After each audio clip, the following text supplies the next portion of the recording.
Terima kasih. Assalamualaikum warahmatullahi wabarakatuh.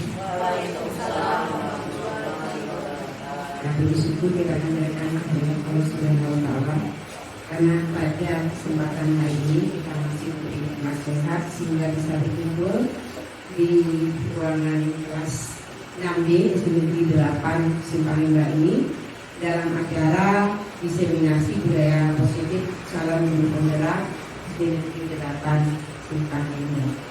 Yang terhormat Bapak Ibu Guru dan tenaga pendidikan SD Negeri 8 Simpang Lima, kemudian juga Ibu Epak yang calon guru penggerak SD Negeri 8 Simpang Lima angkatan yang ke-9.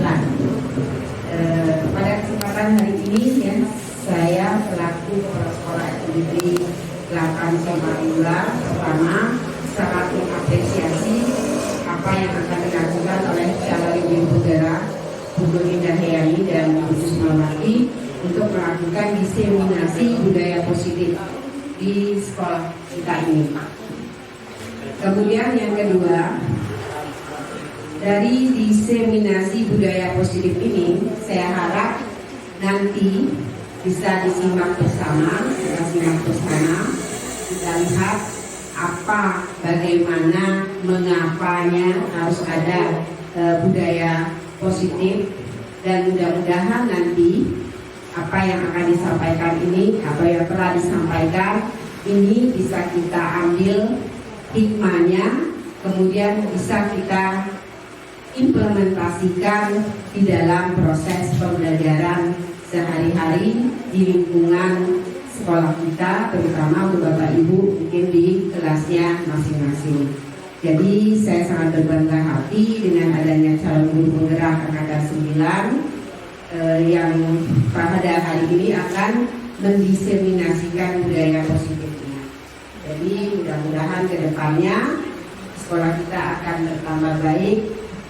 Kita sudah punya contoh dari budaya positif apa yang nanti akan kita terapkan di dalam proses pembelajaran kita, yang merupakan tujuan akhirnya itu nanti adalah kita melahirkan peserta didik murid-murid yang diidamkan pada pembelajaran masa kini, yaitu murid-murid yang bahagia, murid-murid yang hebat, murid-murid yang dapat belajar dengan riang, gembira, dan yang tidak kalah pentingnya adalah murid-murid yang dapat mengimplementasikan profil pembelajar Pancasila di dalam diri dan lingkungannya. Jadi yang terakhir saya ucapkan kepada Bu Susmawati dan Bu Nur Indayani, selamat berdiseminasi. Mudah-mudahan acara ini bisa berjalan lancar dan memberi manfaat bagi kita semua. Terima kasih, itu sambutan yang bisa saya sampaikan. Tidak ada salah dan hilaf. Saya akhiri. Assalamualaikum warahmatullahi wabarakatuh. Modul 1.4 budaya positif, yang di dalamnya itu terdapat materi tentang disiplin positif, ada kebijakan universal yang mengacu pada profil belajar Pancasila, kemudian ada teori motivasi, nanti di situ ada motivasi berupa eksternal maupun internal di dalamnya, dan terdapat juga tentang hukuman, penghargaan, dan restitusi. Nanti sampaikan yang kita dengarkan, kemudian ada keyakinan kelas, dan berikutnya kebutuhan dasar manusia, dan 5 posisi kontrol yang harus kita lakukan sebagai seorang guru terhadap siswa kita, dan terakhir ada segitiga restitusi, bagaimana kita sama-sama memanusiakan manusia murid kita dalam proses pembelajaran, dalam proses pengalaman hidup yang mereka lakukan di dalam kehidupan sehari-hari, baik itu di kelas maupun di rumah. Bapak Ibu, selanjutnya kegiatan inti itu kita akan serahkan waktu sepenuh-penuhnya, seluas-luasnya, sepanjang-panjangnya kepada Bu Nur Indayani dan Bu Rismawati. Kepada Bu Nur Indayani dan Bu Rismawati kami silakan. Sebelum mereka beliau berdua memulai, sama-sama kita beri support, dukungan, kita beri aplaus kepada Bu Ibu. Oke, Bu Nur Indah dan Bu Risma, waktu kami silakan.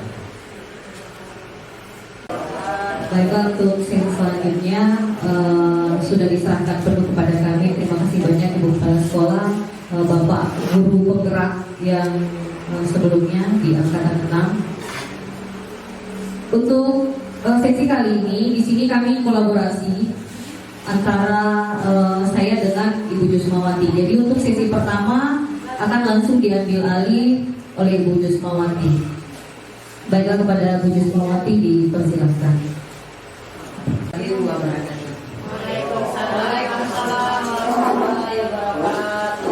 Ya, sekali lagi kami ucapkan terima kasih banyak atas dukungan Bapak dan Ibu Guru beserta dengan Ibu Kepala Sekolah pada kami calon guru penggerak angkatan 9. Jadi di sini kami akan mengungkapkan atau menyebarkan pemahaman dan pengalaman penerapan budaya positif. Jadi kami kolaborasi antara Ibu Nur Indayani dan Ibu Jusmawati, yaitu dari SD Negeri 8 Simpang 5, CGP Angkatan 9 Bangka Selatan. Sebelum kita masuk ke materi, untuk lebih memotivasi dan lebih menyemangati kegiatan kita pagi hari ini, kita lakukan SPK dulu. SPK-nya itu berpasangan, ya, dalam berdiri berpasangan. Kemudian satu benda saja yang ada di antara Bapak. Silakan Bapak Ibu berdiri. Boleh berdiri. Baik Bu Jusma, saya akan putarkan lagunya Kita Jadi Anak TK ya. Di kepala pundak lututkan kita kan. Jadi kita di sini saya hanya memutar instrumennya saja. Kita sama-sama menyanyikan lagunya ya. Oh maaf, sebelumnya nanti sambil menikmati lagunya, ketika kami menyebutkan clue-nya, benda yang disampaikan usahakan pulpen kalau bisa. Jadi kita ngomong pulpen. Apa pulpen lupa? Iya. Oke. Ini pulpen ada. Iya, mari kita mulai ya. Ya sesuai kesepakatannya. Pakai aja teman. Kepala,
Iya, jadi itu mungkin konsentrasi kita Bapak Ibu.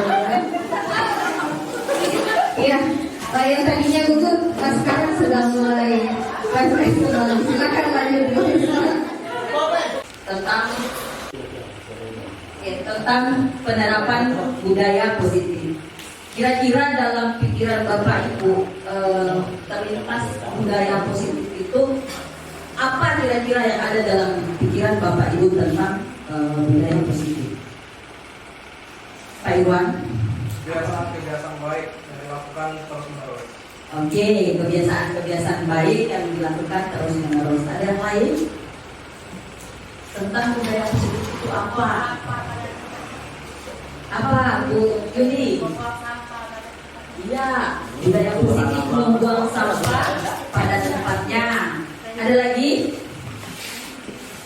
Ada lagi?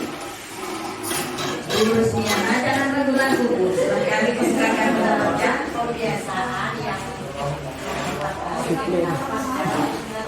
ya, pembiasaan yang bersifat baik yang dilakukan secara terus-menerus. Jadi itulah budaya positif. Yang pertama yaitu perubahan paradigma belajar, yang kedua disiplin positif, yang ketiga kebutuhan dasar manusia, yang keempat motivasi perilaku manusia, yang kelima posisi kontrol restitusi, yang keenam keyakinan kelas, dan yang terakhir yaitu segitiga restitusi. Jadi di sini dalam pemaparannya ini kami berbagi dengan Ibu Nurindayani. Jadi saya ambil 3 poin, sisanya itu dilanjutkan dengan Ibu Nurindayani. Oke, kita lanjut dengan pembelajaran dengan paradigma baru. Pembelajaran dengan paradigma baru itu dirancang berdasarkan prinsip berkebinekaan global, yang beriman dan bertakwa kepada Tuhan Yang Maha Esa dan berakhlak mulia, kemudian berkebinekaan global, gotong royong, mandiri, ya, kreatif dan bernalar kritis. Itu 6 elemen profil pelajar Pancasila yang menjadi tugas kita untuk mewujudkan siswa kita ke arah bersiswa yang bersopan santun, kemudian bertanggung jawab, yang kesemuanya itu harus muncul dalam diri siswa itu sendiri. Dia melakukan disiplinnya karena motivasi dari dalam dirinya, bukan karena takut dihukum atau bukan karena dia menginginkan penghargaan. Ya, kalau dia masih melakukan disiplin karena takut dihukum, artinya itu dia melakukan disiplin itu karena sifat ekstrinsik, masih bersifat dari luar, belum ada muncul dalam dirinya.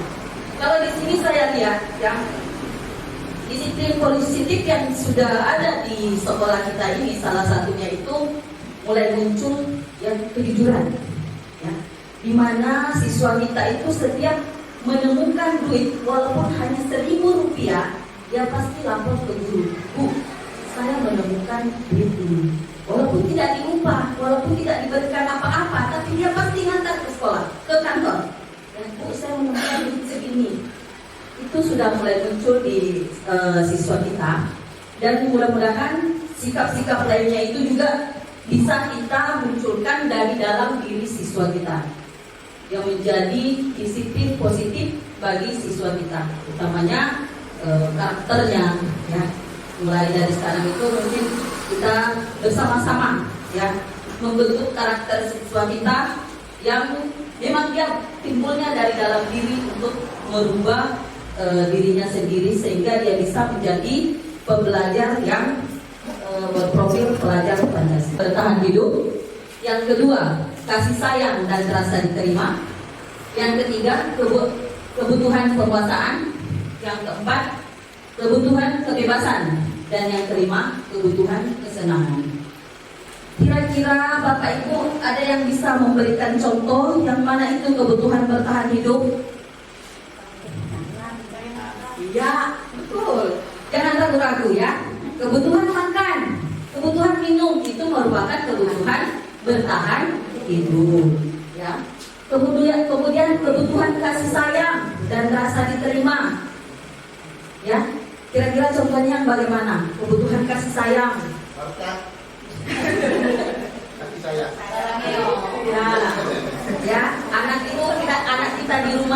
maunya dimanja-manja, ya, mau diperhatikan, ya. Begitu juga siswa kita di sini. Kadang-kadang ada yang seperti itu ya, mau Iya, minta perhatian. Jadi dia itu berarti butuh kasih sayang. Iya. Kemudian yang ketiga ada kebutuhan penguasaan. Ya. Kebutuhan mau diakui, ya. Kebutuhan dia diakui dalam kelompok-kelompok sosialnya. Itu. Kemudian kebutuhan kebebasan, ya. Bebas, dia mau bebas, ya, bebas berkreasi, ya, apalagi bebas berekspresi, ya, itu merupakan juga suatu kebutuhan. Kemudian yang terakhir ada kebutuhan kesenangan, ya, kesenangan salah satu contohnya bermain, ya, bernyanyi dalam ya, belajar sambil bermain itu kesenangan, tertawa itu membuat mereka akan senang. Jadi di sini siswa kita, ya, kalau melakukan kesalahan itu artinya ada satu kebutuhan ini yang tidak terpenuhi. Jadi jangan kita menganggap oh kamu ini salah terus, kamu ini begini terus. Tidak, kita harus cari kira-kira kebutuhan apa yang tidak terpenuhi di antara 5 kebutuhan ini. Apakah dia butuh kasih sayang, ya? Seperti muslim itu butuh apa kira-kira? Kasih sayang, duit tular. Dia butuh kasih sayang, ya. Jadi di situ kita akan tanyakan atau kita lihat siswa kita kira-kira kebutuhan apa yang tidak terpenuhi dalam kehidupan dia, ya. Jadi terkadang Ini betul. Jadi terkadang seseorang itu melakukan pelanggaran karena ada salah satu kebutuhan ini yang mau dipenuhi. Jadi pemenuhan kebutuhan ini kalau dia tidak bisa lakukan secara positif, dia akan lakukan secara negatif. Jadi kita harus bisa menanyakan atau mengamati kebutuhan apa kira-kira yang dia butuhkan, sehingga kita bisa memberikan pemenuhan kepada anak didik kita. Selanjutnya, oke, materi selanjutnya yaitu tentang motivasi perilaku manusia. Dalam motivasi perilaku manusia ini ada 3 bagian.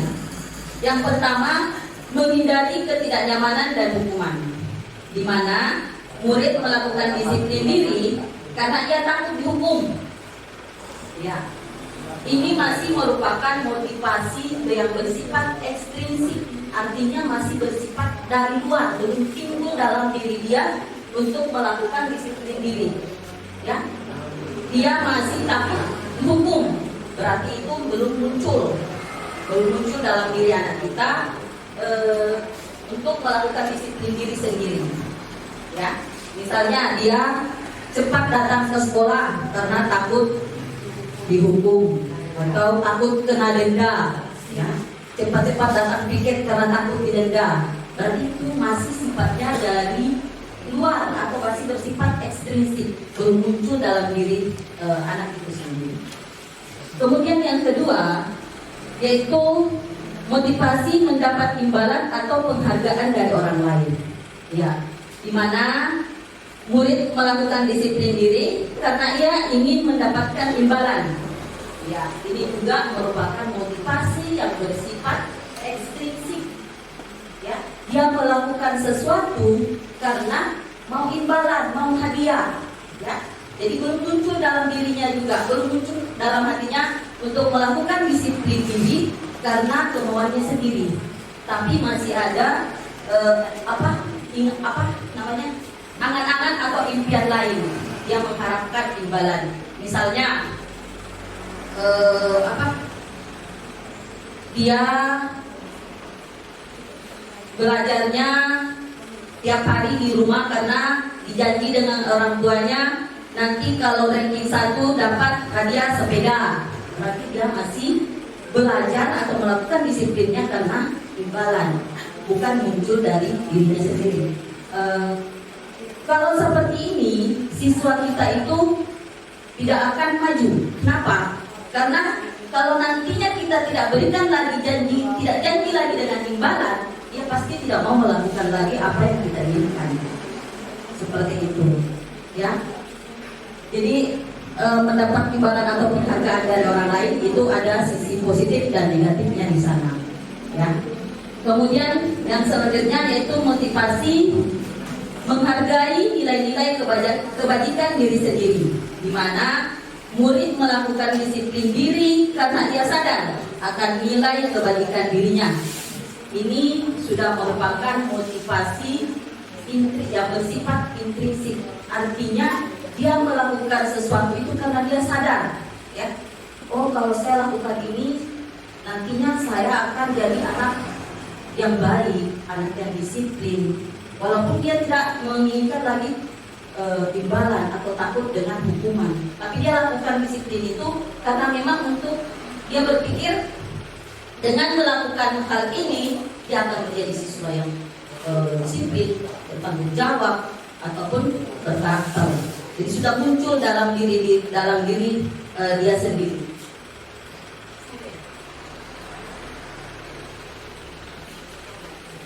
Oke, kemudian di sini ada konsep disiplin identitas gagal. Konsep disiplin identitas gagal itu ada dua, yaitu hukuman dan penghargaan. Ya, dimana hukuman di sini ya sudah pasti menyakitkan, ya. Kemudian tidak nyaman, murid merasa takut, kemudian memaksa. Murid menyembunyikan kesalahan dan murid menjadi rendah diri. Ya, kenapa hukuman itu disebut identitas gagal? Karena kalau kita memberikan hukuman kepada murid, ya, itu akan menyakitkan. Ya, misalnya hukuman berdiri di depan kelas. Kalau dia tidak kerja PR, kita hukum berdiri di depan kelas. Itu selain dia malu, ya, malu di depan teman-temannya, ada rasa sakit hati juga sama gurunya, bisa-bisa gurunya nanti pulang dihadapnya, ya, kalau kita memberikan hukuman, ya. Kemudian penghargaan juga merupakan identitas gagal. Kenapa? Karena penghargaan itu tidak efektif. Kapan kita tidak berikan penghargaan, siswa itu tidak mau lagi melakukan apa yang kita inginkan. Ya. Misalnya, kamu kalau rajin atau tepat waktu datang ke sekolah, ibu beri poin 100. Kapan kita tidak berikan lagi poin seperti itu, dia tidak akan tepat waktu lagi datangnya. Ya, jadi itu penghargaan bisa membuat siswa kita gagal. Kemudian merusak hubungan atau sifat iri, ya. Misalnya yang peringkat 1 ini kita beri hadiah, peringkat 1 sampai 3 kita beri hadiah, yang lain itu tidak. Itu akan menimbulkan sifat iri antara siswa-siswa kita. Ya, mereka dapat hadiah, saya tidak. Ya, jadi itu bisa menimbulkan sifat iri. Kemudian yang ketiga, mematikan kreativitas. Mematikan kreativitas di sini artinya di saat anak kita bisa menulis, ya, dia bisa menulis sendiri, tiba-tiba kita memberikan pujian, penghargaan di situ, itu rasa bahagianya, rasa bangganya dengan dirinya sendiri itu akan menjadi hilang. Ya, yang tadinya dia bahagia bisa sendiri, kita puji-puji, jadi dia tambah hilang rasa bahagianya di sana. Kemudian yang selanjutnya yaitu menghukum dengan sistem ranking. Itu sudah tadi, ya, menghukum dengan sistem ranking itu sama dengan merusak hubungan atau adanya sifat iri. Yang terakhir yaitu merampas hak menghargai dirinya. Ya, merampas hak menghargai dirinya di sini Misalnya seperti tadi mematikan kreativitas orang siswa yang sudah punya kemampuan sendiri dalam dirinya, tiba-tiba kita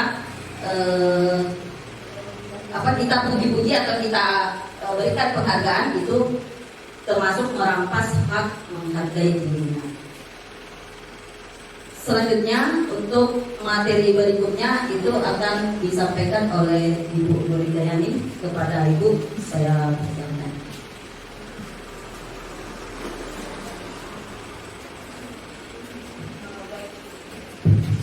Baik, terima kasih banyak atas kesempatannya. Jadi untuk materi selanjutnya saya akan lanjutkan, di mana di sini pada konsep disiplin identitas sukses. Jadi yang pertama tadi yaitu konsep disiplin identitas gagal. Sekarang kesuksesnya. Pada konsep disiplin identitas sukses di sini terdapat dua. Yang pertama konsekuensi dan kedua itu restitusi.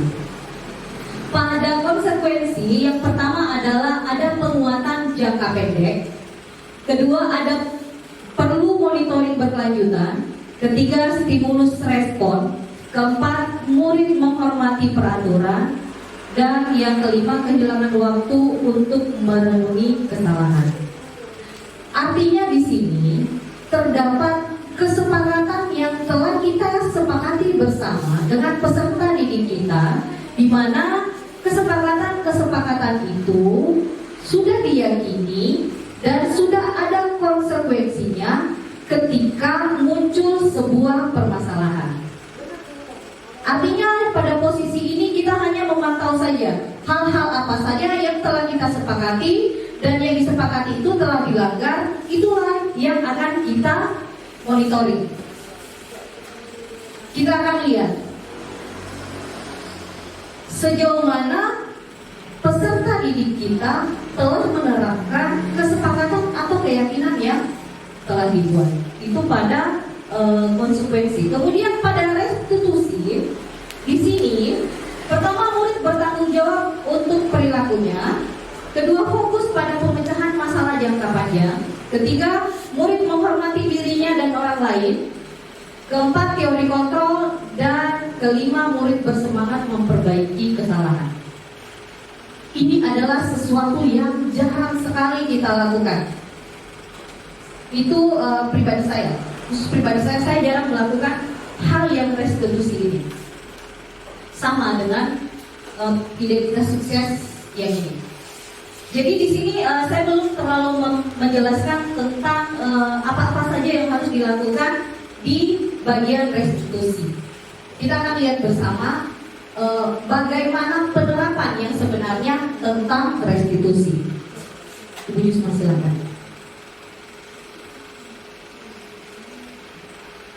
Berikut adalah konsep disiplin pendekatan restitusi, di mana pengertian restitusi di sini adalah proses menciptakan kondisi bagi murid untuk memperbaiki kesalahan mereka sehingga mereka bisa kembali kepada kelompok mereka dengan karakter yang lebih kuat. Ini menurut Goseni bahwa restitusi adalah bagaimana karakter siswa itu lebih kuat, ya.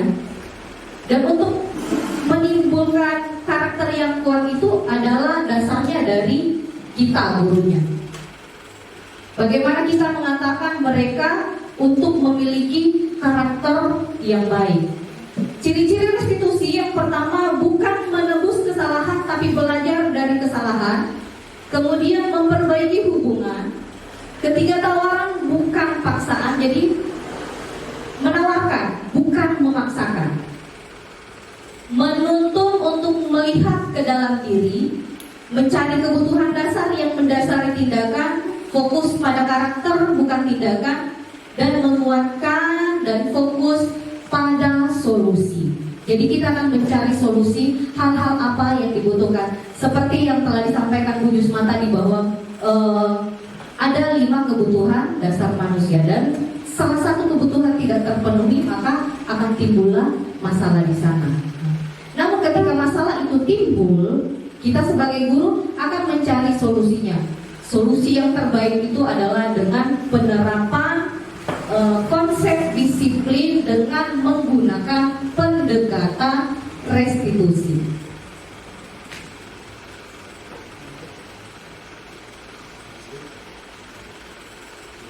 Nah, di sini terdapat contoh kasus siswa sering tidak mengerjakan PR. Mungkin Bapak Ibu alami di sini. Jadi perbedaannya, ketika siswa kita sering tidak mengerjakan PR di sini, sambil saya bacakan, sambil Bapak Ibu melihat kira-kira Bapak Ibu pernah di posisi yang mana di sini. Pertama, hukuman. Guru menghukum siswa tersebut menghormat bendera selama 10 menit. Guru marah dan murid menjadi takut. Ini ketika di posisi hukuman. Kemudian konsekuensi, guru memberikan konsekuensi untuk mengerjakan PR-nya saat istirahat atau dikerjakan sebanyak 3 kali lipat. Kedua, guru tegas dan siswa menghormati peraturan. Pada penerapan pendekatan restitusi, pertama itu guru menanyakan keyakinan kelas atau keyakinan dirinya dan membantu siswa menyelesaikan masalahnya. Yang kedua, guru terbuka dan siswa menghormati dirinya dan orang lain. Kira-kira Bapak Ibu pernah berada di posisi yang mana? Pernah semua. Kalau yang sering muncul di sini di mana? Pada konsekuensi. Pernah jadi korban. Kira-kira menurut Bapak Ibu, dari ketiga penerapan di sini, di mana yang paling cocok kita terapkan? Adalah, iya, pendekatan restitusi. Kalau di sini ini masih terdapat hukuman mengerjakan PR saat istirahat dikerjakan sebanyak 3 kali lipat. Kita bisa bayangkan kalau PR-nya banyak, 3 kali lipat. Kira-kira menyakitkan apa tidak untuk peserta didik kita? Menyakitkan, ya. Baik, terus melanjutkan. Nah, di sini ada 5 posisi kontrol restitusi. Ada 5 posisi kontrol. Yang pertama, posisi kontrol sebagai penghukum. Yang kedua, sebagai pembuat rasa bersalah. Yang ketiga, sebagai teman. Yang keempat, sebagai pemantau. Dan kelima, sebagai manajer. Posisi penghukum yaitu selalu menghukum siswa, sama seperti yang dicontohkan Bu Jusma tadi. Ketika terlambat datang ke sekolah, maka akan disuruh berdiri di depan kelas. Atau ketika tidak menggunakan baju olahraga pada saat jam olahraga, maka tidak diikutkan dalam proses pembelajaran tersebut. Atau menggunakan baju olahraga pada saat jam pembelajaran mata pelajaran lain, ya. Itu masuk ke penghukum. Kemudian pembuat rasa bersalah. Pada posisi kontrol pembuat rasa bersalah di sini, seorang guru akan membuat siswanya itu atau peserta didiknya itu merasa bersalah dengan apa yang dia lakukan. Selama ini kita menganggap ketika siswa kita merasa bersalah, kita sudah berhasil, ya. Dia sudah merasa bersalah, otomatis siswa ini akan merubah ke arah yang lebih baik. Ternyata itu salah. Biasanya kita mengatakan, kenapa itu kan yang sering kita katakan. Itu merupakan posisi kontrol pembuat rasa bersalah. Kemudian yang ketiga, teman. Posisi kontrol sebagai teman. Di sini sebagai teman, ini saya pernah melakukannya, di mana saya mendekati siswa tersebut untuk menanyakan, bukan untuk menanyakan, ya, mencari apa permasalahan yang sebenarnya. Karena dia merasa nyaman dengan saya, akhirnya dia merasa ketergantungan. Dan ketika saya tidak memberi support kepada dia setiap harinya, maka akan down. berkurang. Artinya dia minta diperhatikan terus, kasih sayang penuh kepada dia. Mungkin Bapak, Ibu guru yang lain juga menghadapi hal yang seperti itu. Ada ya Bapak Ibu? Ada ya. Dan itu sebenarnya tidak cocok untuk kita lakukan terhadap peserta didik kita, karena dia akan merasa ketergantungan terhadap gurunya. Kemudian posisi pemantau. Kalau posisi pemantau di sini sama tadi pada identitas sukses, kita sudah memiliki kesepakatan, sudah memiliki keyakinan. Hanya kita sebagai guru tinggal mengontrol hal-hal apa saja yang telah mereka perbuat, dan kita akan lihat.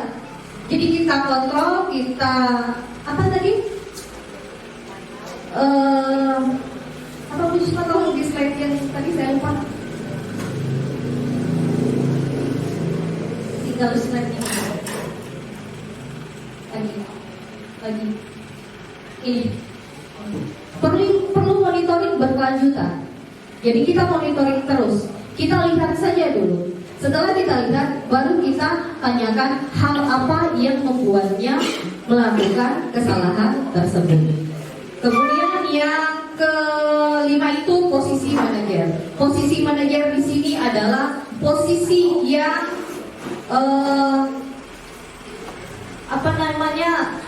sudah menerapkan restitusi di sini. Jadi mencari permasalahannya, apa yang membuatnya sehingga melakukan kesalahan tersebut, atau apa yang menyebabkan motivasi belajarnya kurang. Jadi kalau kita posisikan untuk posisi kita sebagai guru, sebaiknya kita menggunakan posisi pemantau dan manajer di sini. Yusma berikutnya, coba kita lihat bersama di sini. Nah, ketika siswa tidak memakai atribut lengkap saat upacara bendera, ini sering terjadi di kita ya. Penghukum patuhi aturan sekolah lalu berdiri di depan barisan. Hal yang kita lakukan berarti kita menghukum. Kita baru sadar ternyata kita penghukum, dan hal itu tidak boleh kita lakukan. Membuat rasa bersalah. Berapa kali Bu Guru harus memberitahu kamu, Ibu kecewa sama kamu. Kita merasa ini sudah bagus nih. Karena dia kan merasa bersalah, ternyata itu salah. Kemudian teman, ayolah yang tertib, buat Ibu bangga. Karena kali ini tidak apa-apa salah.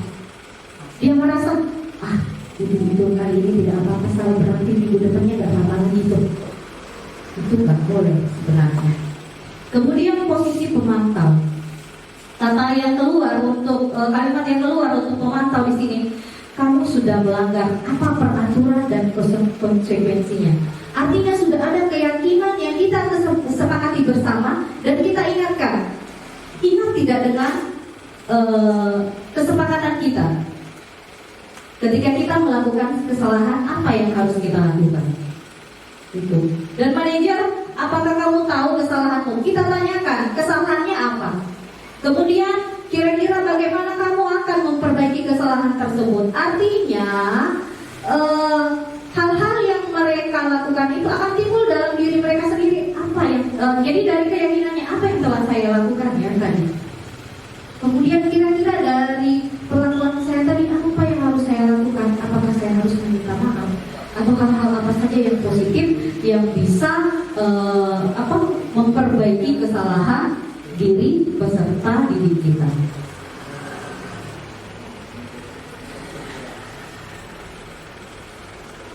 Di sini ada video tentang posisi kontrol. Silakan Bu Yusma.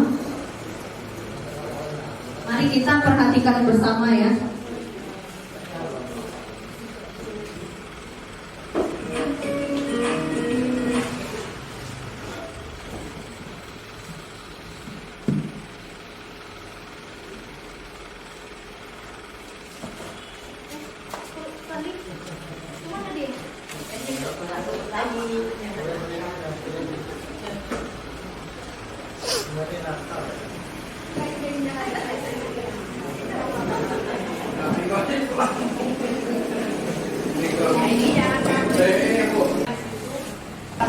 dirinya. Pada video kali ini, kita akan membahas tentang 5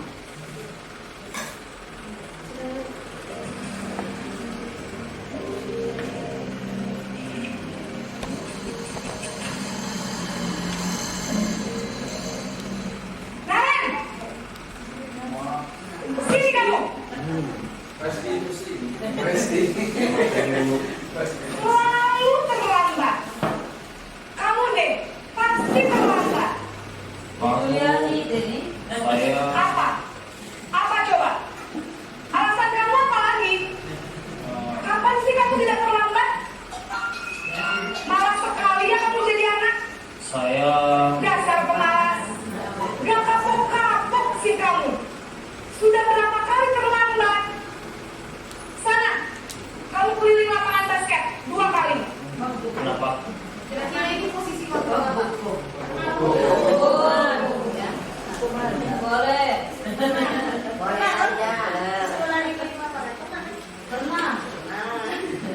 Selamat pagi Bu. Naren, kamu kenapa terlambat lagi, nak?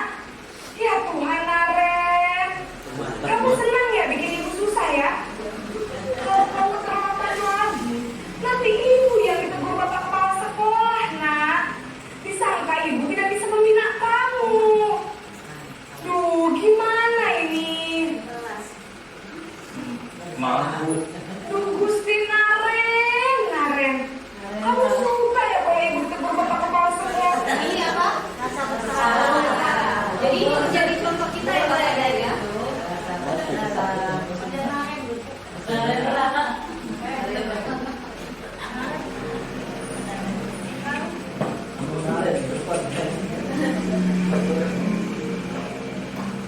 Naren!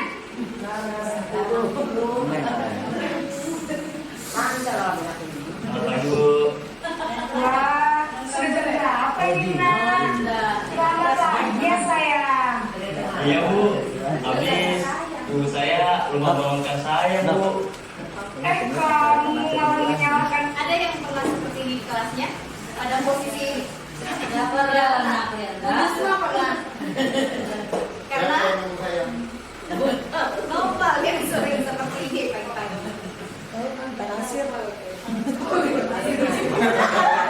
Sebagai teman berarti yang ketiga. Ya.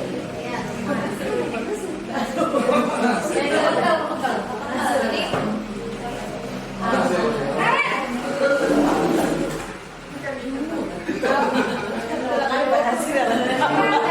Naren, apa peraturan sekolah kita tentang jam berapa kita harus masuk sekolah, nak? Kita harus di sekolah jam 7 Bu. Iya, betul. Sekarang sudah jam 7.20. Naren sudah tahu konsekuensinya jika terlambat hadir. Paham Bu.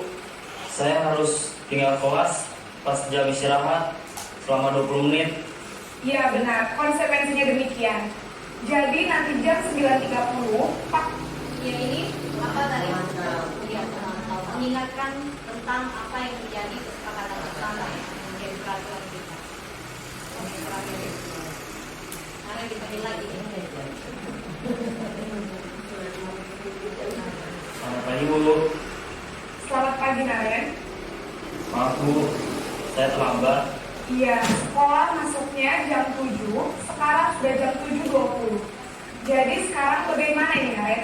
Maaf Bu, saya lupa alarm saya semalam. Baiklah, menurut kamu, keyakinan sekolah yang mana yang perlu kamu tingkatkan? Menghargai diri sendiri dan orang lain mungkin ya Bu. Setuju. Jadi, apakah Naren meyakini prinsip saling menghormati tersebut? Iya Bu, saya meyakininya. Apakah Naren bersedia memperbaiki masalah keterlambatan ini? Bersedia Bu. Bagaimana kamu akan perbaiki masalah keterlambatan ini? Saya akan coba untuk tidak lupa menyetel alarm saya Bu. Baik, kalau Naren lupa menyetel alarm di rumah, ada orang yang kira-kira bisa bantu mengingatkan tidak? Ada Bu, kakak saya, Kak Emma. Ada lagi selain Kak Emma? Selain Kak Emma, ada ibu saya. Baik, jadi yang mengingatkan Naren adalah Iya Bapak Ibu. Jadi di yang kelima ini posisi apa? Ya, posisi manajer ya. Kita menanyakan permasalahannya, kemudian kita mencari solusi tentang permasalahan yang dia hadapi. Harusnya kita berada di posisi itu. Tapi setidaknya kita beradalah di posisi pemantau. Boleh sesekali ke posisi teman, tetapi kemarin kalau dari fasilitator beliau mengatakan bahwa boleh sesekali ke teman. Tetapi ketika kami masuk ke sesi elaborasi, di situ kami bertemu langsung dengan penyusun modul 1.4 ini. Beliau mengatakan bahwa jangan sekali-kali berada di 3 posisi ini. Posisi penghukum, pembuat rasa bersalah, dan teman. Tetapi beradalah di posisi pemantau dan manajer. Lakukan kolaborasi terhadap kedua posisi kontrol tersebut. Jadi jangan bawa misalnya kadang-kadang kita ada masalah di rumah nih, terbawa dengan masalah yang di rumah sehingga kita berada pada posisi penghukum. Ya. Jadi ketika kita punya masalah di rumah, mungkin kita kesampingkan dulu atau ambil beberapa menit dulu, baru masuk ke kelas. Terkadang juga saya seperti itu, terbawa dengan keadaan. Baiklah, lanjut.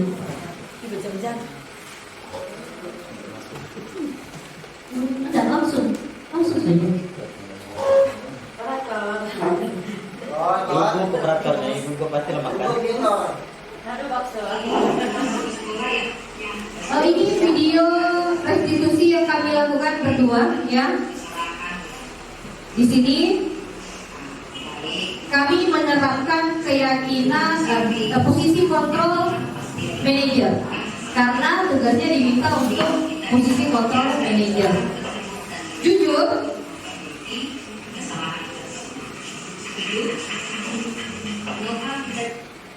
untuk saya pribadi, jujur ini adalah hal yang pertama saya lakukan. Tetapi ketika kita mendapat masalah di dalam kelas siswa kita sering mengantar kepada kepala sekolah kita. Dan kepala sekolah sebenarnya sudah menerapkan prinsip restitusi. Kita yang tidak sadar sebagai guru di kelas kita.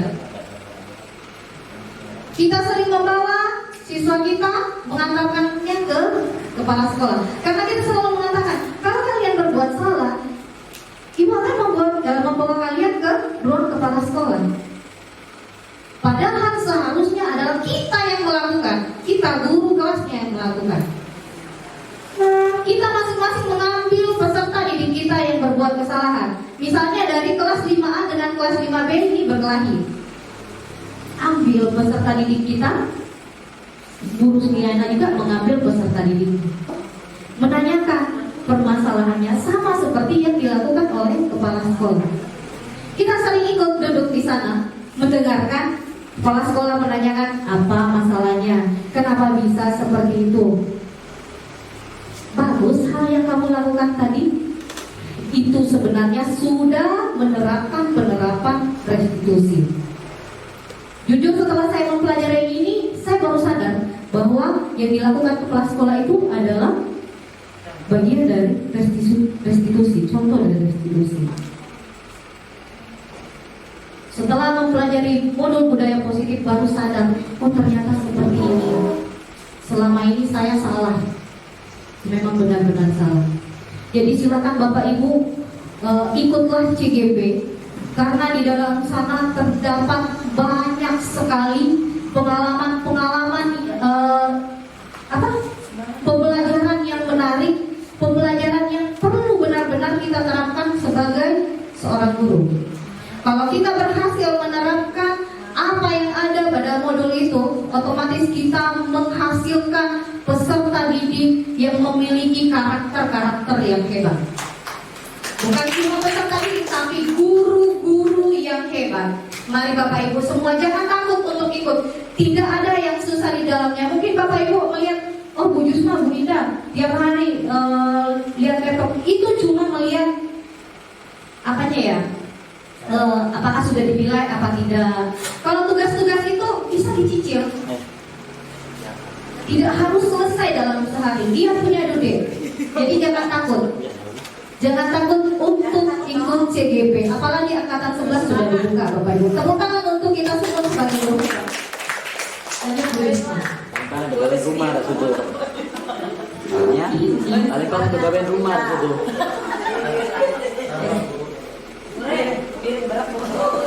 Oh, ice breakingnya di sini kita ice breaking dulu sebentar ya. Sudah terlalu serius ini. Pak Irwan sama Pak Edi nggak usah ikut mungkin karena Pak Edi juga sudah sakit kepala kelihatannya. Di sini ice breakingnya saya punya clue. Clue-nya adalah jangan lupakan orang ketiga. Termasuk mata.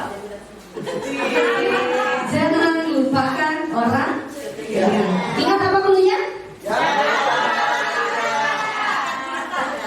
Baiklah. Orang pertama Babe. Orang kedua Bu Metri. Orang setan. Bu Yuli? Lakor. Hah?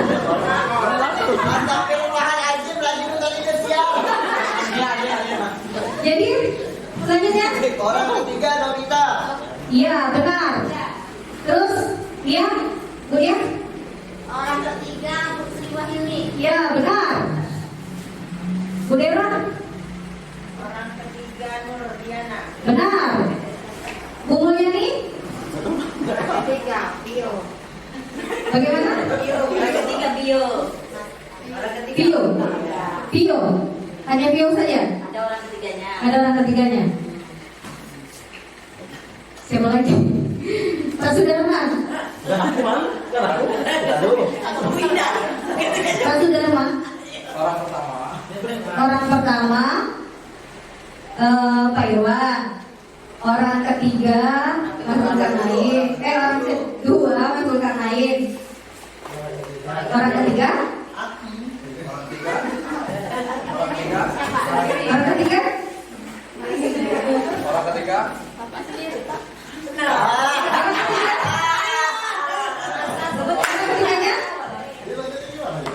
Orang ketiga. Orang ketiga? Ulang. Bujus orang pertama. Keluhnya. Jadi kalau jangan lupa. Jangan lupakan Jangan lupakan orang ketiga, Pak. penekanan orang ketiga. Jangan lupakan orang ketiga. Orang pertama masih Wahyuni, Pak. Orang ketiga. Orang kedua bukan Sema. Orang ketiga Pak siapa? Bebas tapi harus ada. Orang ketiga siapa, Pak? Intinya jangan lupakan orang ketiga. Orang ketiga siapa, Pak?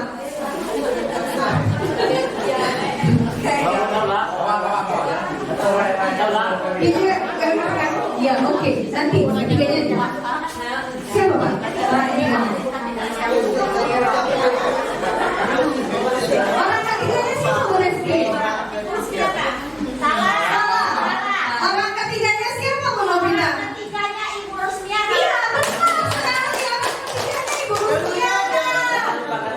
Iya, jangan lupakan orang ketiga. Baik, kita buka clue-nya. Clue-nya jangan lupakan orang ketiga, Pak. Artinya ketika kita akan menyebutkan orang ketiga, maka kata orang ketiga itu diikutkan. Jangan cuma namanya. Misalnya orang pertama Pak Pir, orang kedua Pak Irwan, harus ada kata orang ketiga. Baik. Iya, siapa saja, tapi dengan ada kata orang ketiga. Paham kemudian? Tahu? Oke, kita lanjutkan. Nah, silakan. Di sini ada kasus. Silakan Bapak Ibu baca ada kasus di sini. Kira-kira berada pada posisi apa di sini? Silakan dibaca. Sabrina hari itu bangun terlambat dan terburu-buru sampai di sekolah. Dia pun akhirnya sampai di gerbang sekolah, tapi baru menyadari kalau tidak menggunakan sepatu hitam seperti tertera di peraturan sekolah. Di depan pintu kelas, Bapak Lukman memperhatikan sepatu Sabrina yang berwarna coklat.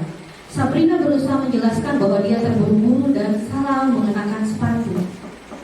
Pak Lukman menanyakan Sabrina, apa peraturan sekolah tentang seragam warna sepatu? Sabrina menjawab, sudah mengetahui sepatu harus berwarna hitam namun terburu-buru dan salah mengenakan sepatu. Selain tidak mungkin kembali pulang karena rumahnya jauh sekali, Pak Lukman tetap bersikeras pada peraturan yang berlaku dan mengatakan, ya sudah, kamu sudah melanggar peraturan sekolah. Kamu salah, sudah terlambat, salah pula warna sepatunya. Segera buka sepatumu kalau tidak bisa mengenakan warna sepatu sesuai peraturan. Kira-kira Pak Lukman berada di posisi mana? Ada yang menjawab pemantau. Siapa pemantau? Alasan?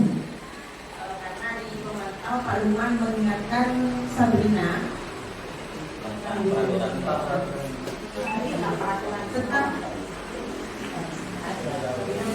peraturan yang berlaku.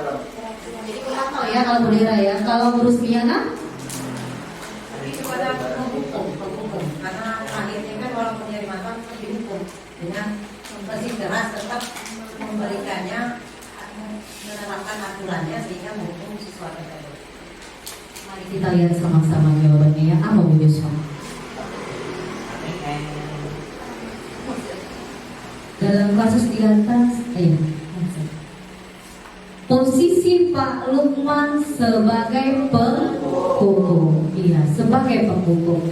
Adapun beberapa indikatornya biasanya menggunakan hukuman fisik maupun verbal.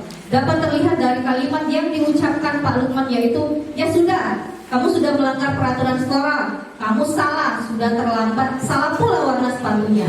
Segera buka sepatumu kalau tidak bisa mengenakan warna sepatu sesuai peraturan, ya. Harusnya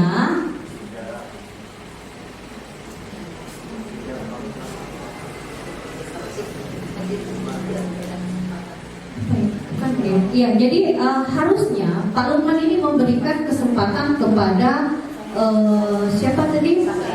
Sabrina untuk menanyakan permasalahannya, kemudian kira-kira solusi apa yang harus dia lakukan agar tidak terjadi lagi kesalahan yang berikutnya.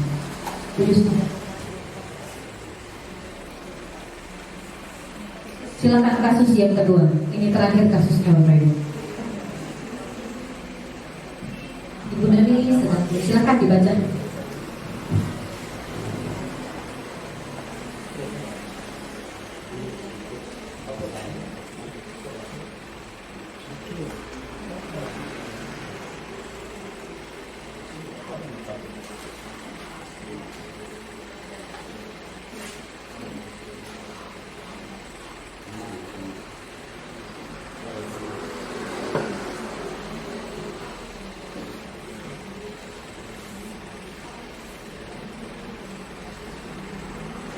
Sudah Bapak Ibu?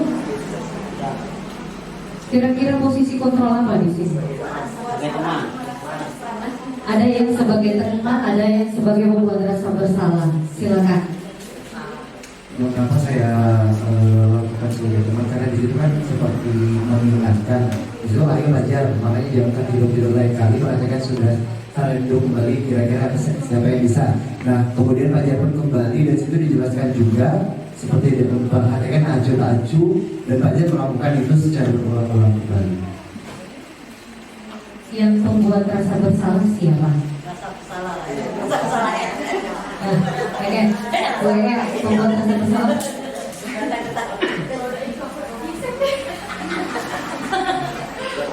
Kita dekat dulu. Sama ibu ya, ibu sudah capek-capek mengajarkan kamu, tidak kasihan sama ibu, dan pada pun dia memicu. Baik, kita lihat jawabannya ya. Yuk, dia sudah kebutuh. Posisi kontrol apa? Sebagai pembuat orang merasa bersalah. Benar, indikatornya sudah disampaikan tadi sama Bu En ya. Jadi di situ Fajar merasa Gimana kamu belajar? Kamu tidak kasihan sama ibu ya? Ibu sudah capek-capek mengajarkan kamu, tidak kasihan sama ibu ya, seperti itu. Jadi alhamdulillah Bapak Ibu sudah mengetahui di mana posisi kontrol yang harus kita lakukan dan sudah bisa menebak posisi kontrol apa saja yang terjadi pada kasus tersebut. Ingat bahwa kita memiliki 5 posisi kontrol. Yang pertama yaitu penghukum, yang kedua merasa bersalah, ketiga teman, 4 pemantau, dan 5 dan harusnya kita berada di posisi mana? Pemantau dan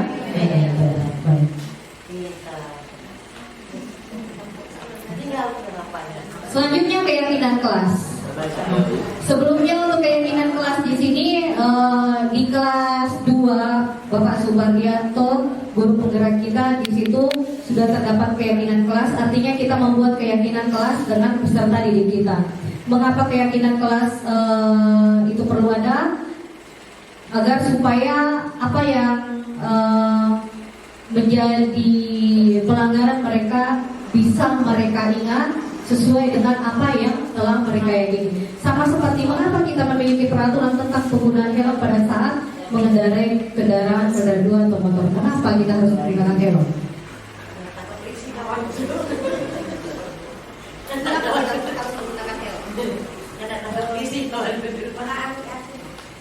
Menaati peraturan. Selain menaati peraturan apa lagi? Ya, Pak ya. Menjaga keselamatan itu. Kemudian mengapa kita memiliki peraturan tentang penggunaan masker dan mencuci tangan setiap saat?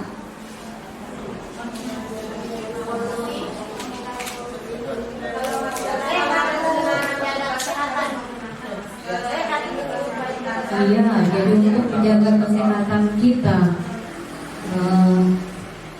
menghindari penularan virus ya.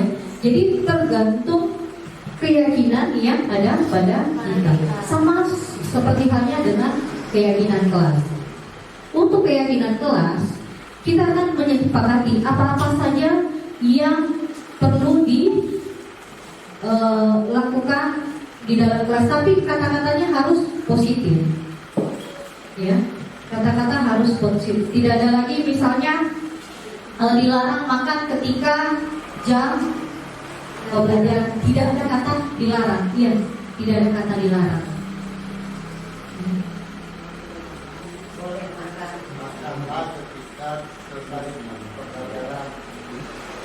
Ya, jadi makanlah ketika jam istirahat. Tapi ingat boleh minum ya, boleh minum, ingat boleh minum. Kemudian jangan membuang sampah sembarangan. Kata jangan itu dibuang. Ya, buanglah sampah pada tempatnya. Atau jagalah kebersihan kelas dan lingkungan sekolah. Ingat, dan lingkungan sekolah. Karena apa? Peserta didik kita yang dikatakan Bu Jusma, PR utama kita di sini Bapak Ibu adalah sampah. Pagi-pagi saya ketemu dengan Ibu Kepala Sekolah, kemarin diminta untuk mengantarkan Chromebook ke SD 3. Jujur pertama saya melangkah, saya malu Pak. Saya malu karena apa? Karena bersihnya luar biasa. Bersihnya luar biasa, penataannya luar biasa. Saya sampaikan kepada Ibu Kepala Sekolah. Jadi mari kita sama-sama membuat lingkungan sekolah kita juga lebih bersih dari mereka. Setelah proses pengerjaan ini, mari kita bergerak bersama bagaimana kita menata taman kita dengan rapi, bukan keriting-keriting seperti itu. Kembang kita juga sudah tidak tertata rapi lagi ya. Jadi mari kita tumbuhkan semangat karakter anak kita yang baik, di mana mereka sadar bahwa pentingnya suatu kebersihan. Satu PR utama kita adalah belum bisa menggerakkan anak kita ketika guru lain yang meminta atau memerintahkan. Itu yang menjadi PR utama kita. Jadi bagaimana caranya agar supaya mereka mau melakukan itu. Artinya kita akan, kalau mereka tidak mau dengan orang lain, berarti kita sendiri salah. Semua perilaku yang memiliki alasan, artinya apa alasan sehingga mereka melakukan kesalahan tersebut, dan menanyakan keyakinan. Di sini pada menanyakan keyakinan, kita semua memiliki motivasi internal, artinya keyakinan yang dari dalam dirinya, ya. Jadi ingat, harus motivasi internalnya, yang jadi internal dalam diri. Mungkin, ya. Terima kasih untuk hari ini. Salam guru hebat untuk kita semua. Baik, saya kembalikan kepada Pak Subardianto. Oh, gitu. Ya, yang dia mempunyai peserta didik seperti yang kita ketahui, yang diceritakan selama ini. Jadi untuk menumbuhkan motivasi internal itu bagaimana? Trik-trik kita, karena sulit Bu. Kalau yang sudah dicontoh-contoh misalnya yang terdapat dalam video-video itu, mereka kan sudah tahu motivasi-motivasi yang ada, yang baiknya bagaimana, untuk selanjutnya bagaimana. Tuh yang saya tanyakan Bu. Terima kasih. Iya, terima kasih banyak Pak Irwan atas pertanyaannya. Iya, memang benar bahwa di PMM itu semua video-video itu kalau bukan anak SMA, anak SMP ya. Nah, benar. Jadi awal-awal Lokakarya, Jusma ya, awal-awal Lokakarya, kami dari SD ini merasa minder dengan orang-orang dari SMP dan SMA, karena pengalaman mereka lebih banyak dari kami berdua. Jadi pengalaman mereka lebih banyak dari kami berdua. Tapi semakin kesini ternyata SD, SMP, SMA itu sama. Malahan lebih susah mereka daripada kita yang di SD. Masih lebih mudah kita menerapkan hal tersebut daripada anak yang sudah mengajar remaja. Kalau di kelas Pak Pur, kita ketahui bersama bahwa beberapa siswa Pak Pur di situ merupakan anak yang berkebutuhan khusus. Di LMS juga di situ. Sekarang kita baru mau masuk ke pembelajaran berdiferensiasi modul 2.1. Disinilah akan dikupas tentang proses pembelajaran atau pembelajaran peserta didik sesuai dengan kebutuhannya. Jadi kami belum sampai ke situ, ini baru mau sampai ke sana. Tapi yang saya baca semalam di situ, kalau ada peserta didik yang merupakan peserta yang ABK, maka perlu ada pendampingan dari ada guru pendamping khusus yang berkebutuhan khusus. Sama di kelas saya juga ada satu, Yuliana, dan itu sangat susah saya arahkan untuk belajar. Tapi cara saya adalah meminta dia ikut, karena dia mau menulis. Ketika temannya sudah selesai menulis, dia mau menuliskan apa yang ditulis temannya itu. Kalau Pak Pur itu memang sudah luar biasa siswanya di situ. Jadi itu perlu pendampingan khusus dari seorang guru ABK, Pak. Dan kita di sekolah ini memang belum, ya. Ini apa ya? Kepedulian dari dua guru kita, Bu Sri Wahyuni dan Bu Renzana, mau membantu kita di untuk mengurus beberapa anak ABK yang ada di kita. Untuk kebutuhan belajarnya kami baru mau masuk. Jadi untuk penjelasan lebih jauh, saya tidak bisa menjelaskan lebih jauh karena kita berdua baru mau masuk ke pembelajaran yang berdiferensiasi. Ya Pak Reno ya, di 2.1 ini. Mungkin kepala sekolah kan bisa menambahkan tentang pemecahan permasalahan dari kasus tersebut. Silakan. Mereka kurang pengalaman sudah kan banyak pengalaman sebelumnya yang mereka tahu ini baik ini buruk. Kalau yang masih kayak ini kita lakukan luarnya. Jujur guru-guru SMP dan guru SMA pun, apalagi di sekolahnya Pak siapa Bu Ikin itu, sampai sekarang permasalahan yang seperti itu juga belum bisa terpecahkan. Jadi malahan kita di SD yang masih bisa memecahkan masalah tersebut daripada yang tingkat-tingkat atas. Terima kasih, barangkali ini menambahkan ya. Jadi sebenarnya namanya juga ABK, anak berkebutuhan khusus. Jadi memang kalau ada anak ABK itu perlakuannya tidak bisa kita samakan. Anak ABK itu tidak punya motivasi apapun. Mereka hanya melakukan hal-hal yang kira-kira membuat mereka senang dan nyaman. Seperti yang anak Pak Pur itu senang dan nyamannya itu musim gurunya, buat gurunya susah itu mereka nyaman sampai saat itu. Kalau ya, jadi solusinya kalau misalnya kita ada anak seperti itu, lebih baik kita kalau misalnya di dalam kelasnya kira-kira sudah mengganggu proses pembelajaran kita di dalam kelas, mereka juga tidak bisa kita PTK-kan. Ya, kalau misalnya mengganggu proses pembelajaran secara akademik ilmiahnya kan kalau anak yang tidak tuntas kita PTK-kan, itu nggak bisa. Jadi lebih baik ditempatkan tempat yang khusus yang mereka buat mereka nyaman nih. Kertas gambarlah sesuka kamu di perpustakaan, di musola. Nah, kelaklah selesai kumpulkan sama bapak, warnailah sesukanya, ambil medianya yang membuat mereka nyaman dengan bakat minat yang masih nyangkut di mereka. Nah, kalau misalnya sudah nggak bisa lagi ya, kamu boleh pulang dulu, pembelajaran kamu sudah selesai, nanti besok kita akan lagi datang ke sekolah. Ya, paling sekadar itu, karena kita memang belum ada guru pendampingnya. Nah, kalau misalnya kasus-kasus tadi yang bisa juga SMA, sebenarnya Bapak Ibu kalau mau tahu bagaimana contoh penerapannya ini di PMM itu silakan Bapak Ibu baca budaya positif sampai terakhir restitusinya. Walaupun belum menjadi calon guru penggerak, insya Allah kalau PMM-nya sudah Bapak lahap habis dan mengerti isi di dalamnya, guru penggeraknya tinggal mengikuti.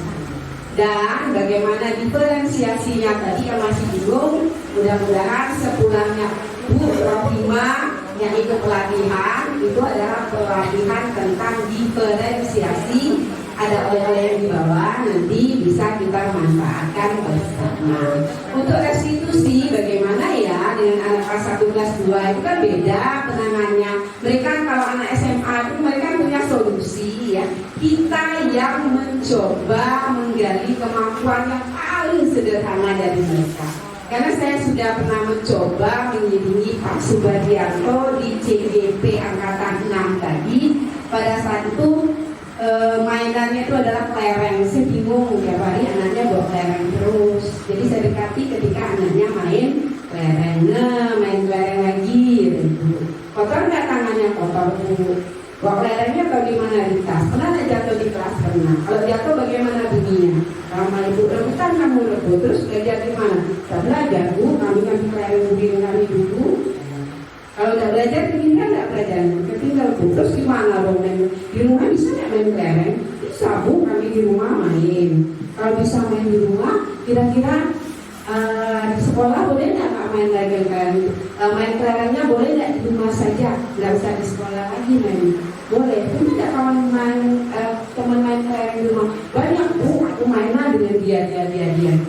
Jadi kalau besok ini boleh nggak Ibu ambil kelereng? Jangan Bu, kelereng kami diambil. Kalau kami tidak tahu lagi main di rumah kawan kami. Kalau main di rumah gimana dah? Kalau kami mainnya di rumah saja. Jadi besok dibawa lagi dah, kami tidak bawa lagi dah Bu kelereng kalau kami kerjanya di rumah. Benar, jadi sama Ibu benar.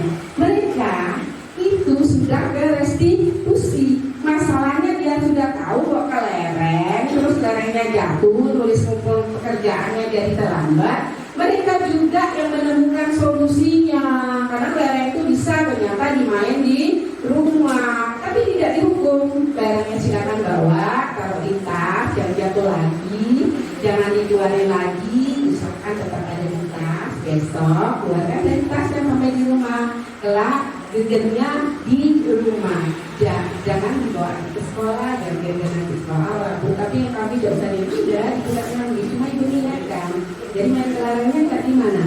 gitu.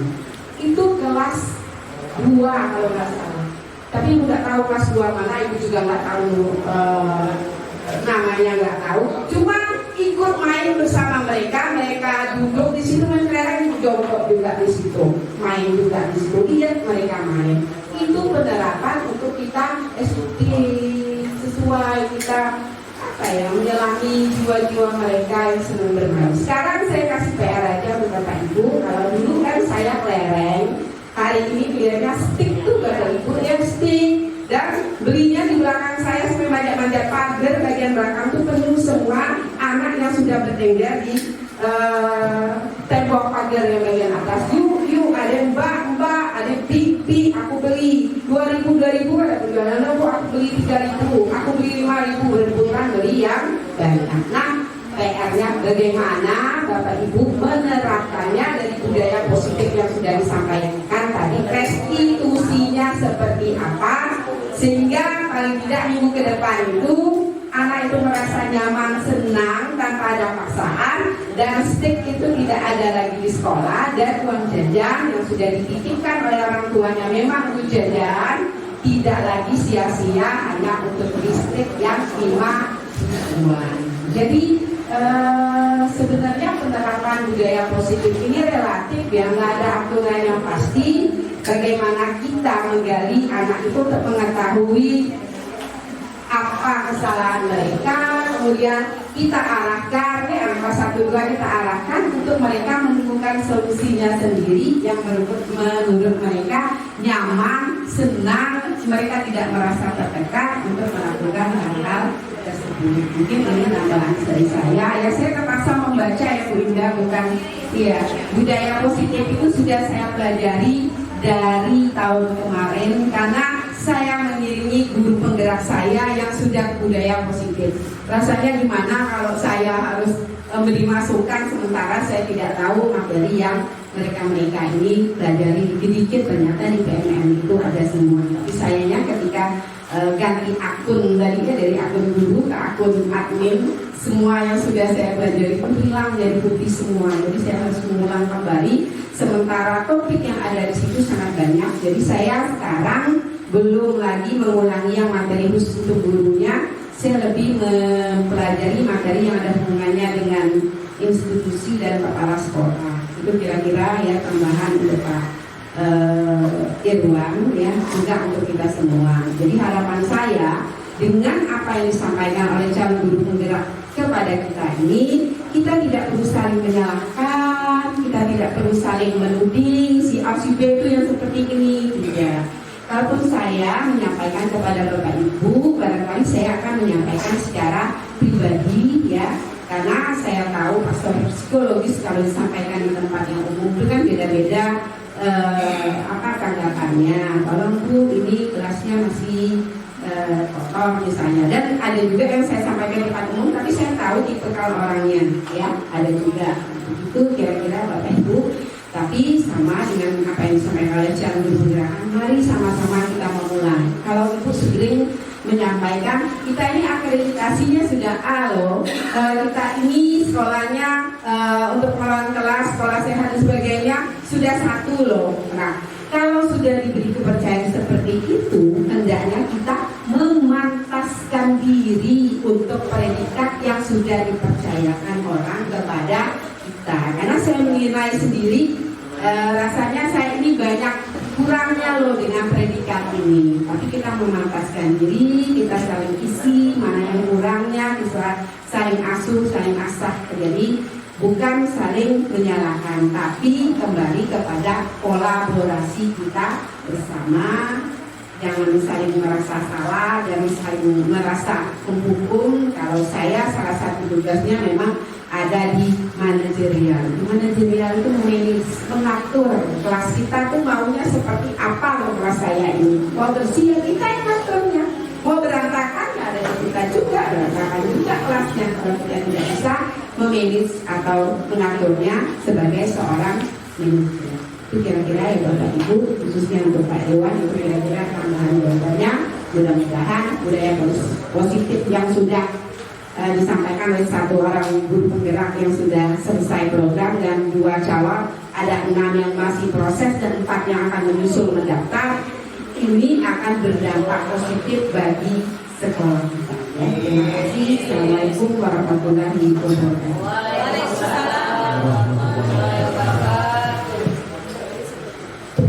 Oke, Pak Irwan, jadi mungkin penjelasan dari Ibu Indra dan Tuani.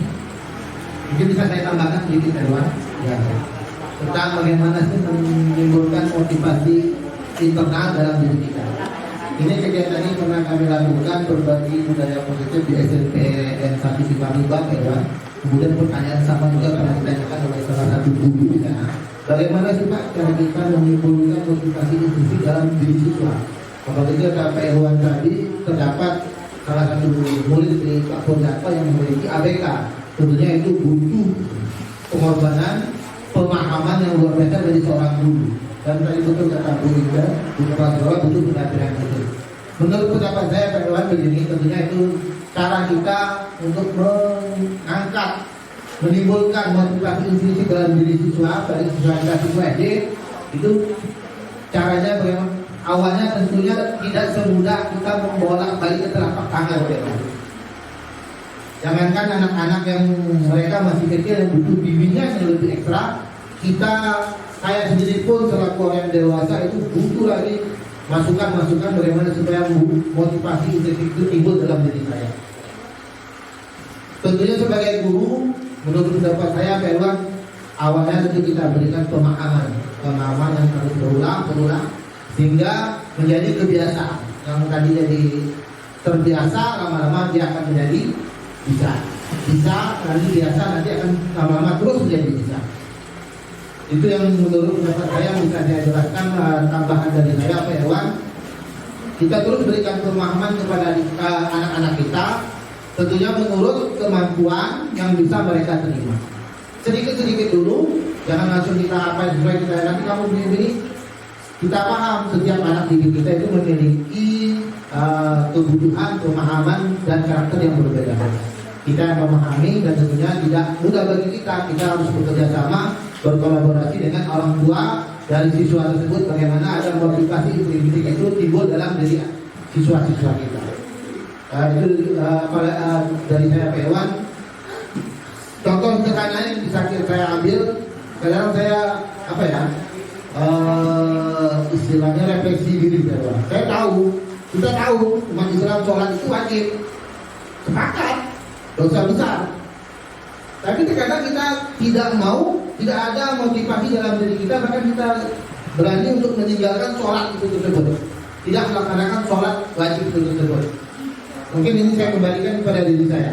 Artinya saya terkadang motivasi intrinsik dalam diri saya untuk melaksanakan perintah Allah tidak timbul. Makanya bagaimana yang saya lakukan terhadap diri saya yang sudah dewasa ini, terkadang kita butuh pencerahan, masukan dari teman-teman, dari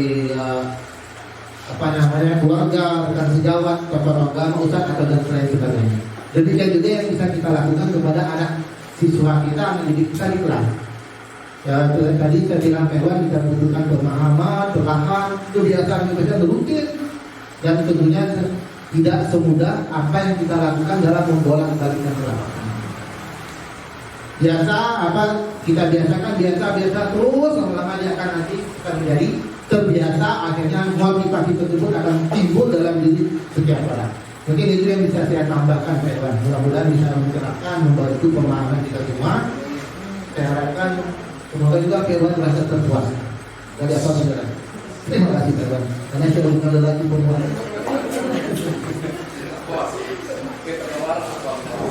Oke, terima kasih Bapak Ibu. Yang lain ada pertanyaan tambahan? Mungkin di sini ada narasumber kita yang bisa kita gali lagi sama-sama, dan juga kita bertanya bukan masuk ingin mencari kelemahan Bapak Ibu ya. Sama-sama kita bersama mencari solusi untuk kemajuan pendidikan di sekolah kita. Saya serahkan kepada Bapak Ibu yang di depan. Ada pertanyaan? Ada? Ya, Bu Ida, terima kasih. Baik, Bapak Ibu terima kasih kolaborasi bersama dengan GGP Angkatan 9 Bagaimana ini merupakan satu tindakan aksi nyata mereka berdua di modul 174 tentang budaya pesisir. Mereka mendiseminasikan tentang pemahaman materi yang mereka terima selama proses pembelajaran di modul 174 ini. Mudah-mudahan kita doakan kepada Bu Nur Indah dan Bu Yusma selalu diberi kesehatan, kekuatan, sehingga mereka berdua bisa menyelesaikan kegiatan pendidikan program guru penggerak ini sampai dengan tuntas, selesai dan lulus. Amin ya Rabbal alamin. Tentunya kami ucapkan kepada Bu Nur Hidayani dan Bu Yusmawati selamat. Luar biasa penyampaian diseminasi materinya tadi, menambah wawasan bagi kita semua. Dan semoga sekali lagi apa yang kita dapatkan dari diseminasi budaya positif tadi bisa kita terapkan, implementasikan dalam kegiatan belajar mengajar kita di kelas bersama murid-murid kita, dan tentunya bisa juga kita terapkan di rumah kepada anak-anak kita di rumah. Jadi Bapak Ibu, untuk mengakhiri kegiatan ini, agar kegiatan ini penuh dengan keberkahan, manfaat, manfaat bagi diri kita, manfaat bagi semuanya, kita akhiri kegiatan kita pada hari ini dengan membaca hamdalah. Alhamdulillahirabbil alamin. Jadi terima kepada Bu Yusma dan Bu Nur Hidayani. Oke, saya akhiri. Wassalamualaikum warahmatullahi wabarakatuh. Yang memvideoin, makasih sudah membantu cara guru penggerak kita ya. Senyuman berada di sini luar biasa. Terima kasih. Mudah-mudahan dilancarkan, dimurahkan rezekinya. Iya. Iya. Disegerakan jodohnya.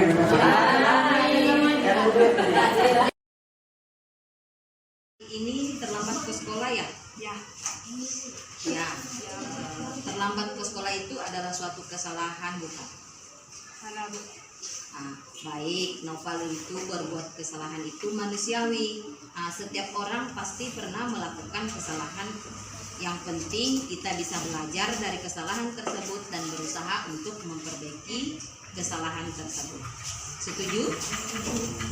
Noval, kita cari solusinya bersama ya. Noval datang terlambat pasti ada alasannya ya. Kenapa sih Noval datang terlambat? Iya. Noval tahu keyakinan kelas yang kita sudah sepakati? Kalau terlambat datang ke sekolah sesuai tidak dengan keyakinan kelas kita? Tidak. Menurut Noval, keyakinan kelas apa yang Noval sudah langgar? Iya, disiplin. Menurut Noval, disiplin itu penting buat Noval?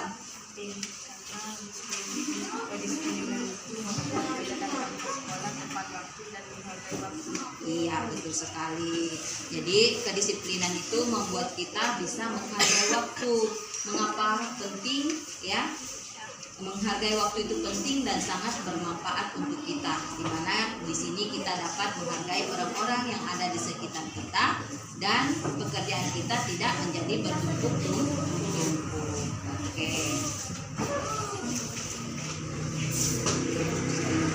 Ya Bu, saya sudah menyesal karena datang terlambat. Saya mohon maaf karena sudah terlambat ke sekolah. Ya, Noval, sikap sangat baik sudah kamu lakukan dengan meminta maaf. Menurut kamu, apa yang kamu lakukan agar tidak terlambat lagi ke sekolah? Lebih cepat dan bangun pagi.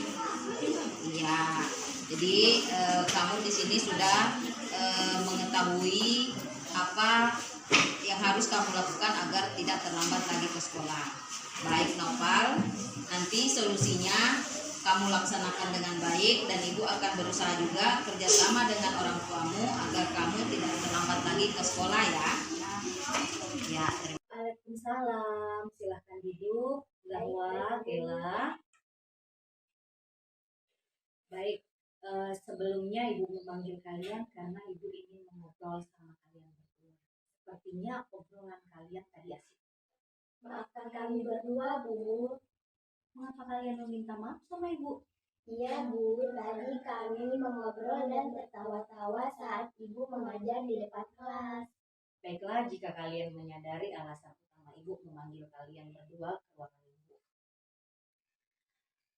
Tadi kalian berdua meminta maaf kepada Ibu kan? Karena bercanda di dalam kelas. Apakah hal tersebut benar atau salah? Iya Bu, kami sadar bahwa itu salah. Jadi kalian sadar bahwa itu salah ya. Jika kalian bercanda dalam kelas, siapa nanti yang akan dirugikan? Tentu saja teman-teman kami mungkin terganggu Bu. Dan kami juga salah Bu, berarti tidak menghormati Ibu. Iya ya, jadi bercanda itu tidak apa-apa. Karena Ibu juga suka bercanda. Tetapi kita juga harus melihat situasi dan kondisi saat itu. Betul apa yang kamu katakan tadi, Kela. Nanti teman-teman jadi terganggu dengan suara candaan kalian berdua ya. Dan apakah kalian suka jika kita sedang berbicara tetapi tidak diperhatikan? Tidak suka Bu. Iya, pasti tidak suka ya. Nah, baiklah kalau begitu. Apa yang dapat kalian lakukan untuk memperbaiki ini? Kami meminta maaf kepada Ibu dan teman-teman atas kelakuan kami Bu. Baiklah, kalau Ibu pribadi, Ibu memaafkan kalian berdua. Tetapi mengapa kalian harus meminta maaf kepada teman-teman kalian? Karena kami mengganggu teman-teman yang sedang belajar dan jangan sampai teman-teman mengikuti perbuatan kami Bu. Iya ya, jadi biar tidak menjadi contoh yang tidak baik kepada teman-temannya. Baiklah jika begitu. Ibu yakin bahwa kalian berdua itu adalah anak-anak yang baik, anak-anak yang hebat, dan tidak akan mengulangi apa yang telah diperbuat. Ya? Iya, sama-sama. Jangan diulangi lagi ya. Silakan minta maaf kepada teman-temannya dan istirahat.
Silakan kesepakatan kelasnya ya.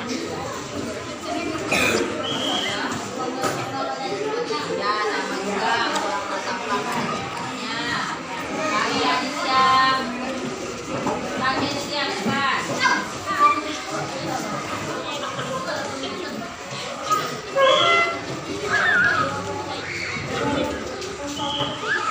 Yang cowok ini buanglah sampah pada tempatnya lagi. Oke.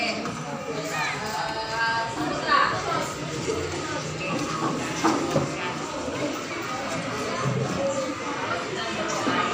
Kalau sudah selesai menuliskan, silakan tempelkan ke depan. Sebelah kanan yang merah, yang kiri sebelah kiri.